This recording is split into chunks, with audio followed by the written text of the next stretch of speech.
Now, Fred, you're a board member, right? Yes. So, can you about some of the things that we've talked about? How are you involved? Are you involved in some of the decision making about what the programs are, or what's your exact involvement in Well, yeah, with Hope? we have a board meeting where I have the ability to have my input, as everybody does on the board, Okay. and then we make a decision. Okay. How long have you been a board member? How long have I been? Since the beginning. Fred Since was the one be- of, oh 4 years. Oh, really? Yeah, time Okay. goes so fast. Did you know each other before moving with Hope, or? He had just become a client, Oh, okay. Okay. and probably 6 months before, maybe Yeah. a year before. Yeah. And what got our interest going was one of the first things Moving with Hope wanted to do in conjunction with the rehability concept and the work hardening concept was to take people with disabilities that were younger and get them work ready and work hardy, because when you've been out of work for 3 or 4 years, Right. you get out of shape. Sure. And you don't have necessarily the ability to focus for 4 to 8 hours a day. So by having them come in here, we were working on a jobs program where they would exercise, and then Fred's an employment specialist, and then he would teach them job skills. And let Fred describe. Yeah. that. Sure. Exactly. Absolutely. And your employment background. Yeah. What is your employment background? And what did you kind of teach or impart on other people? Well, let me tell you where I came from. Okay. Good. All right, 20 years ago, I was a international executive headhunter. Oh, really? I contracted a bacterial infection Okay. and became disabled. Okay. And through my disability, I went to, you have that euphoria for about a week. I had it for a week. What was me? Why me? Sure. Sure. That stopped after a week, and I said, let me get down to brass tacks. And I became a member of the local disability resource center in Stratford. Okay. And you're from Bridgeport, but now in Well, I Stratford? was born in Bridgeport. Okay. I was the first bebop kid around. Oh, yeah. Yeah, because I was obese, Okay. and walking home, some kid threw a rock in the air, bopped me off the head of my head, and but when I moved from Bridgeport to Stratford, Right. it was completely opening up. Oh, good. People accepted me. If I may, what disability do you have? What is your disability? Traumatic brain injury. Okay. TBI. Oh, okay. So as I said, I got the job at the Disability Resource Center. Right. Worked about 20 years there, Wow.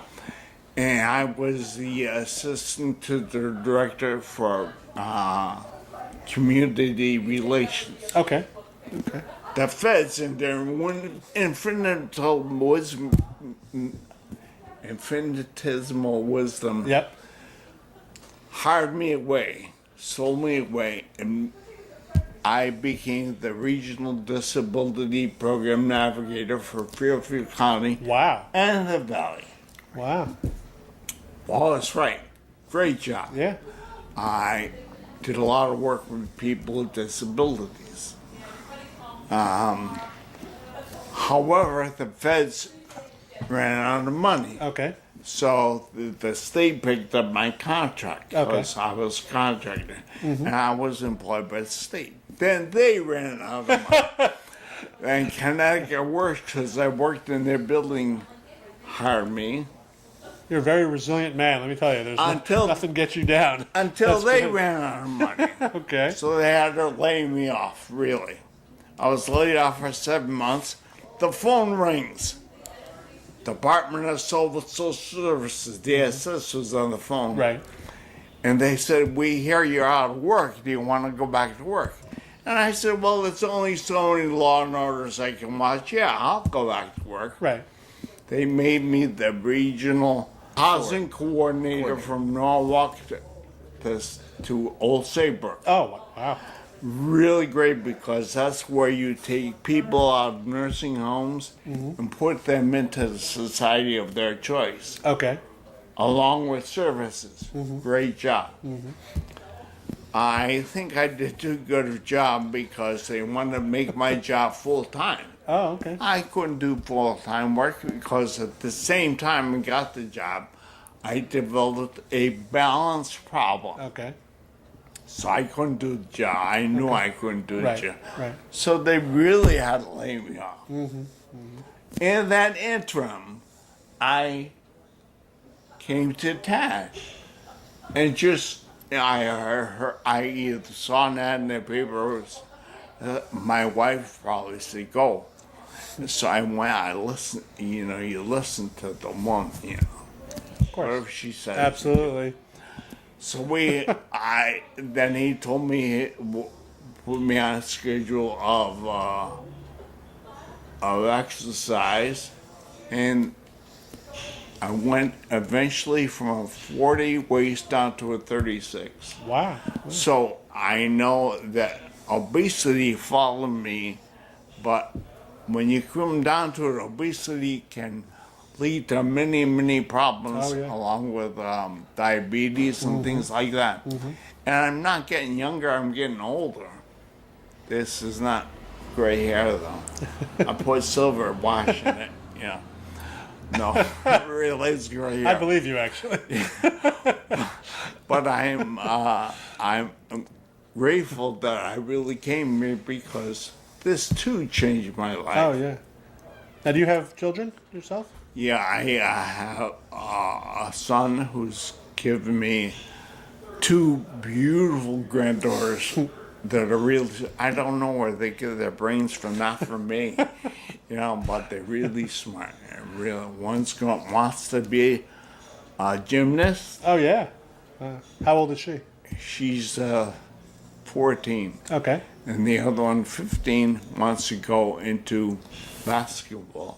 Oh, wow. Oh, good. She's a real good basketball. Well, they're great. UConn, that's the way to be in Connecticut. Yeah, You're a yeah, I women's know. basketball player. Yeah, right. Right. That's good. Good for you. So, and then I had a son, my younger son passed away when he was 32 from a heart problem. He can't do nothing about that. He was the smart one in the family, My older son, also smart, works for UPS, Oh, okay. United Parcels, Sure. and he's got a very good delivery job. I actually, when I got out of college, I was offered a job by UPS, and I refused because I was offered a job in New York. I made a big mistake. I should have gone with UPS. Now, you mentioned you're on the board, right? You're a board member Yes. here. How many people make up the board for? We have 8 board members. Okay. 8 board members. The nonprofit basically only has to have 3, maybe even 2. You have to have a president Right. and a treasurer. Right. We have the president, treasurer, secretary, and we have the additional 5 that can help The with board members, subcommittees. what is the criteria to become a board member as far as? Well, they generally have to have. We generally let them tell us about their past experience working with people with disabilities. So obviously, every one of our board members has worked with disabilities in the past, is disabled, done both like Fred, is disabled and worked in the disabilities field. Or in the case of one board member, they're a Valley United Way board member. Gotcha. And Who is that, if I may ask? no, they're not a board member. It's Debbie Noank. Okay. I don't remember exactly what, but she does a lot of work with the Valley United. Okay. Okay. And so and actually, in forgetting, she was a former client of mine. And Oh, I think okay. I thought of her because of her relationship to the United Way, the things that we worked together on, she and I, when she was a client, and just a good person. Oh, good. So she's a really good person. So, and hardworking, very good organizer. You So, I don't mean- have to be a bebop kid, Right. Oh, yeah. No, but so our board is a Absolutely. great board. We are always looking to grow the board. This is a great opportunity to reach out to people and Exactly. and ask for their assistance. Our most recent board member, young man who Chris Hill, just went to Patricia Tarasovac or I think that's her last name. That's right. Close No, enough. you're right. That's right. And basically, it was her, Nancy Gray from the chamber, Right. and said, I've been involved with this young emerging professional program, and he went through the leadership program. I really want to get involved with the board. And they said, well, I think your background, because he worked with a sailing program for the disabled when he was in college at UConn. Okay. He loved it.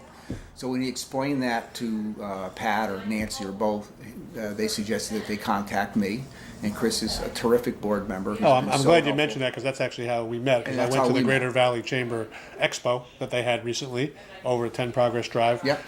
which occurred, after they'd already been on the show, and Chris, talked about YEP and all the things Yep. that they do, and then while there, speaking with you and Carol, who will be on later, which was nice. Now, you mentioned if people are interested in becoming a board member or getting involved, Right. and Even a volunteer.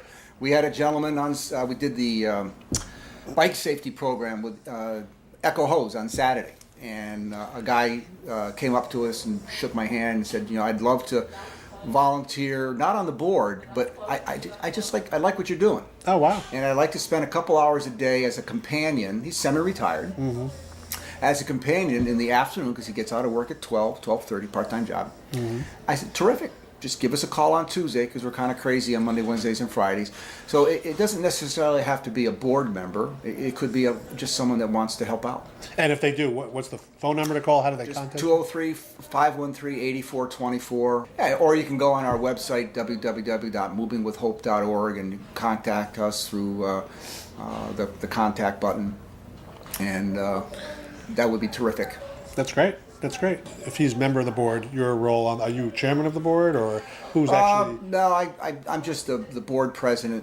Oh, okay. So, which I'm the person that has the technical background so far. I'm really looking forward to someone down the road coming on board that has similar technical skills. But so I have the technical background, understanding the needs. Right. The physical needs, the mobility needs of people with disabilities, how to create these income streams with very needed programs like healthy eating everyday programs. Very, very few people other than the David Katzes of the world. Right, exactly. He and I, even though he's a medical doctor, he and I have very similar backgrounds in public health interests. Oh, okay. So I don't have a background in public health. When I was at Columbia, we took multiple classes in their school of public health. Oh, okay. We took multiple classes in their school of physical therapy and their school of nutrition. Right. So I have this mishmash background. So it's with that background that allows me to create exercise programs for kids, Sure. understanding what a quality program looks like, what a quality nutrition module looks like that's cognitive behavioral based and not just diet based. Right. So this is a learning theory. Oh, that's good. It's a very well recognized and respected program nationally and internationally. It's in, I think, 6 languages. Mm-hmm. So that's my background. That's what I bring to the board. And the idea is the board slows me down, gives me direction, gives me a networking capability, finding out folks like yourself, Right. Getting involved with the Shelton Day, with the wheel walk. Soup stock, right? Soup stock, I would not have thought about that. So one of our board members said, hey, let's do soup stock this year. So it's great to have these people that are similar minded in the mission. Right, their interest in the mission is the same, but how they view the world is Right. different. And also their connections and how they're And connected. they with just the bring in a lot of different Absolutely. ideas that are very helpful. There's a woman who helps with my Facebook page for the show. Carol Pendergast is just like connected with so many different Yeah, Carol. organizations. I don't know Carol well. Right. I've met her several times. I know Fred Serra actually more Right. than I know her. Right. Because Fred was a client of mine 25 years ago. Yeah, and I see her all the time. We met at a dog park Yep. meeting, and next thing I know, she's getting Valley Woman of the Year kind of things. Yep, I mean, she's a powerhouse. She does She's it. really Yeah, she out does there. a lot, and it's so you get some of those people on a board, for example, and then suddenly you come up with an idea, but everybody can kind of go off and touch base with people they know from outside of the organization that the board Absolutely. is related to. Now, I was just thinking, if you were to look back, I mean, just from maybe to both of you, some of the decisions that you've had to make, things like that. Now looking back, where things are now versus when you first started out, I mean, what are you most proud of as far as you said, you know what, let's go ahead with this. We think it's a good idea, and it's turned out to really, do a lot for the community. Well, I haven't expressed this to Tad yet, but You know, I was a recruiter in Right. one phase of my life. Yep, you mentioned that. Yep.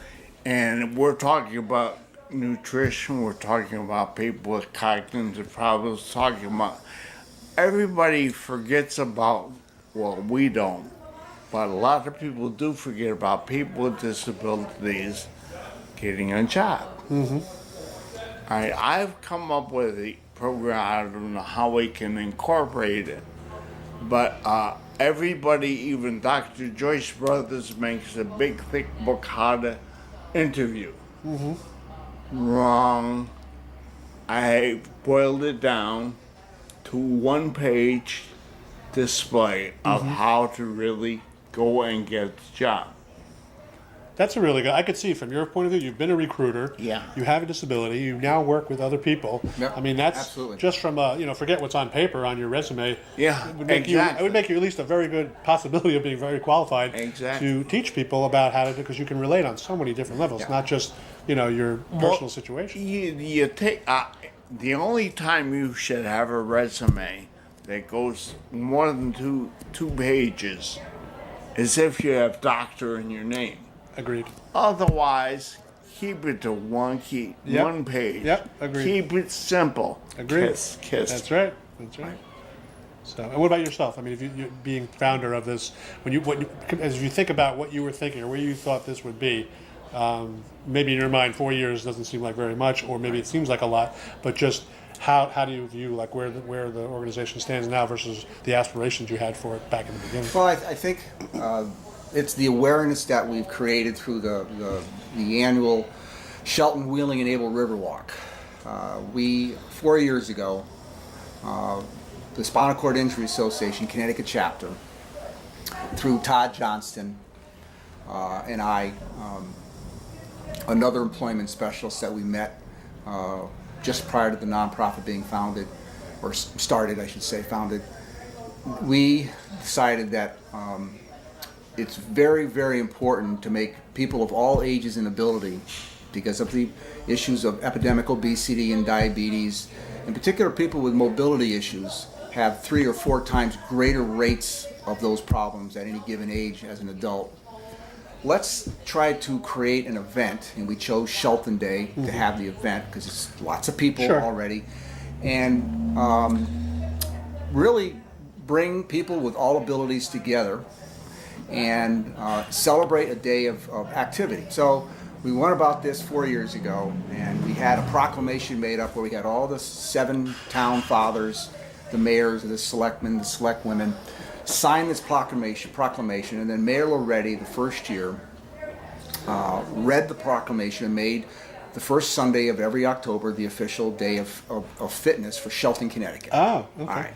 So, okay, that's a good thing. We have the Now support of the that mayor. does coincide, isn't that? That's Shelton Day's schedule too, Every right? first so, Sunday, So yeah. basically, whenever Shelton Day occurs is also Right. Fitness Day. But since then, we've had continued support by the mayor, and I think that's one of our greatest achievements is having the support of the mayor, because what that's unfolding to, and it's a slow process. We're all volunteer board members. Mm-hmm. We're all working difficult jobs. We all have our own lives to live. And this is, with his assistance, now we have the help of the superintendent of schools. We have the help of the Shelton Youth Services. We have his offices is helping.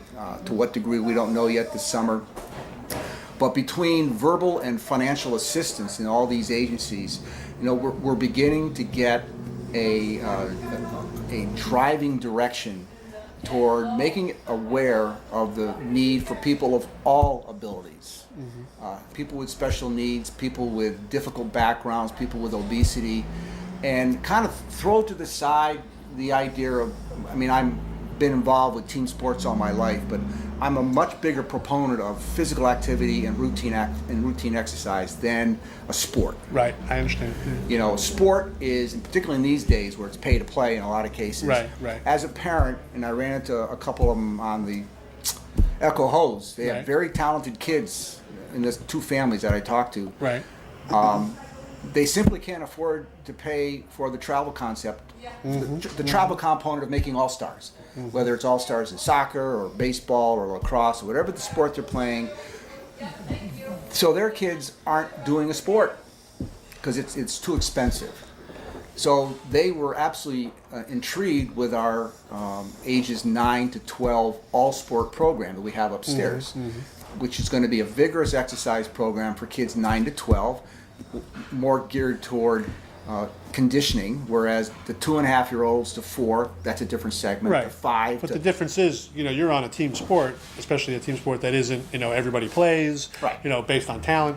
Next thing you know, if your kid is not, even just middle of the road, they're going to be either standing around or sitting down Right. more often than they're actually And that- playing. So right. what you're doing is I'm sure it's constant, and I'm sure you incorporate some sort of, fun and games and things like that to Lot keep of it games, interesting. lot of- Yeah, lot of but music. I was just going to ask you that actually when you were talking about. I was thinking about how much music is incorporated not only in the rehab. Do you have that? Because that's been shown to actually get people Yeah, more music, motivated, absolutely. less depressed. But yeah, with the activity for Yeah, kids. we have a Great idea. 2,000-watt stereo system upstairs. Oh, that's great. It just That's great. slams it out and gets the kids motivated, and so I think I think we're moving in the right direction. My disappointment really is that we haven't been able to lock in a more serious effort on the jobs programs. Okay. And I really want to continue pursuing that. You mean helping people who are here get jobs? Is that what you're Yeah, referring to? I mean, the more people that come in here that are younger and they've Right. had accidents of any type, brain injuries with bacterial viral Right. infections, Right. encephalitis, cardiomyopathies. I mean, there's a lot of pretty horrible stuff out there that people really. Fred doesn't really even look disabled. When he opens his mouth, sometimes he sounds disabled because obviously his brain injury causes speech impairment. But a lot of people who are not, a lot of people who don't look disabled do in fact have serious disabilities. They could have Crohn's disease, they could have AIDS, they could have any number of Right. disabilities that are not necessarily really out there physical. I mean, the Sure. poster child for a physical disability is a person in a wheelchair. Right. But that represents a very small percentage of people. And the whole idea is these people really, as much as other people would say no, they really do want to work. And actually, they are better workers than I able. would just listening to Fred talk. They are better Oh yeah, I workers. mean you have the things you have to overcome just to do Right. activities of daily living is going to motivate you, and you're going to need a lot less, sort of seeing through your task at work than somebody who maybe hasn't had to deal with that. Right. I mean that makes a lot of sense. And actually. in going to, they had a annual awards banquet at BH Care about a month ago, maybe not even, where they gave the McDonald's Corporation in the Derby Ansonia Division Street line there Right. best employer, Right. and they gave a young lady who lives in Shelton best employee because again Mark Loretti kind of pushed forward for her, and along with Joel Hurlman, and got her a job working part-time at the police station. I was going to say he's the chief of police, right, Joel? Yeah, Joel's Yep. a police. So again, going to that event, and getting more involved maybe with BH Care, I think the model that I would like to present, not only for ourselves but for BH Care, is the work hardening and the work conditioning component. I mean, my wife and I ran one of the biggest work hardening companies. My wife is a physical therapist. So from 93 to 97, we ran a company called the Return to Work Center, where the okay. field is upstairs in the batting cages. So we had a 9,000 square foot work hardening center. We had truck simulators. We had plumbing walls and motors that guys would rip apart and tear down. We had a big gym. We had physical therapy center. And the state of Connecticut would send people on workers' comp to us, so we would train them for 8 to 12 weeks, and at the end of 12 weeks, my wife would determine with a social worker if they could go back to work at full duty, part duty, would they be voc rehabbed and given an entirely new job, or would they put on full SSDI? It's interesting because I'm thinking SSDI and the whole Ticket to Work program that they Yeah. have. To me, my understanding of that is more what Fred was talking about, like resume writing, cover letter. But you could come across as the greatest, let's say, candidate. Then you get to work, and physically, if you're not able to get around or You just get tired. exactly, Exactly. Last hired, first fired, right?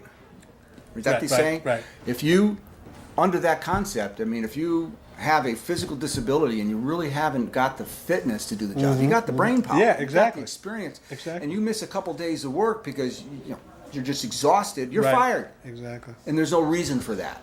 If you have a person in a conditioning program, physical activity is promoted all over America in corporate wellness, where the vast majority, 99% of all the people, are able.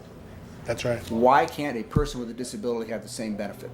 Why don't they have the same asset available to them to make them as competitive as an able-bodied person? They need work hardening, after therapy, exercise, nutrition programs, yoga programs, all the things that corporate wellness offers Right. people should be offered to people with younger people with disabilities, under 65. Okay, You know what he's, excuse me. Yeah, for so that's You're interrupting. fine. You're fine. Person with the disability Right. takes less time off, comes to work on time, causes no problems at work, and it's a win-win situation. I agree. I agree. Have any comments on the show? Feel free to provide feedback, questions, or suggestions to lookingupvalley@gmail.com or check out our Facebook page and dedicated website. Thank you very much.